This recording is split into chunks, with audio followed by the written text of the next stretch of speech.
StarBeam Halloween Hero is a StarBeam special that was released in 2020, and I love Halloween and I love animations, but I'd never heard of StarBeam, so I thought this would be a good opportunity to introduce myself to the character and to this series, and honestly I didn't care for it. I didn't care for it at all. The only thing I really enjoyed was seeing the Halloween costumes and the little pumpkin buckets the children were carrying.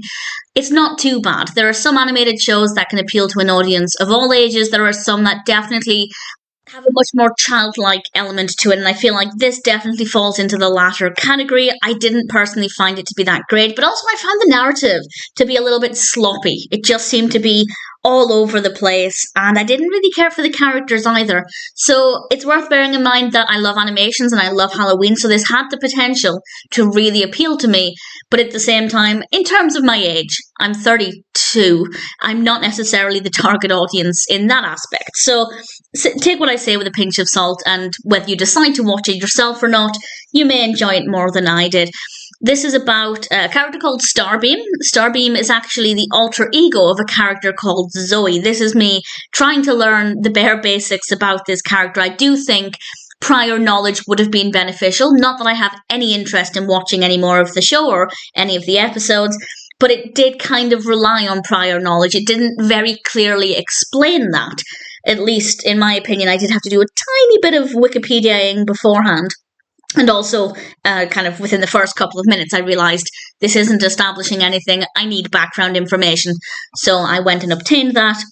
And it's all about StarBeam trying to save Halloween because a character called Captain Fishbeard, who is a very pirate-like character, decides to destroy Halloween and take everything for himself and command everybody's attention and take control of the situation. And StarBeam tries to save the day.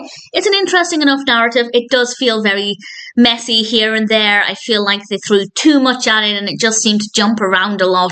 So I didn't love the structure of the narrative, but the concept was good enough. Captain Fishbeard as an antagonist worked well. I think the progression of the narrative, after about the halfway point, I'd say it took about half of the special to actually start moving in a forward direction. Up until then, it was quite messy and all over the place, but eventually, once it got going, things moved quite steadily, and that wasn't too bad.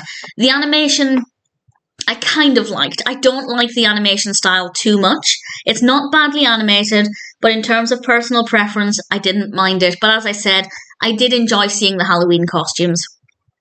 I thought that was very fun and visually quite engaging, so that worked quite well. Had this not been a Halloween episode, had it just been a general StarBeam episode that I decided to watch, then I imagine there wouldn't have been much in the animation that I liked. But that is just me speculating, of course. The characters are not that fascinating. I don't think StarBeam is tremendously interesting. She's not a bad character as such. I just didn't take to her as being a particularly exciting protagonist, so I wasn't a huge fan there either. Needless to say, for me personally, there's not a lot in StarBeam Halloween Hero that really appealed to me. And I have no interest in watching any other StarBeam animations, but it seems to have done quite well for itself, so there's definitely an audience for it, and if you watch it and you like it more than I do, brilliant, but unfortunately, it's just not one that appealed to me at all.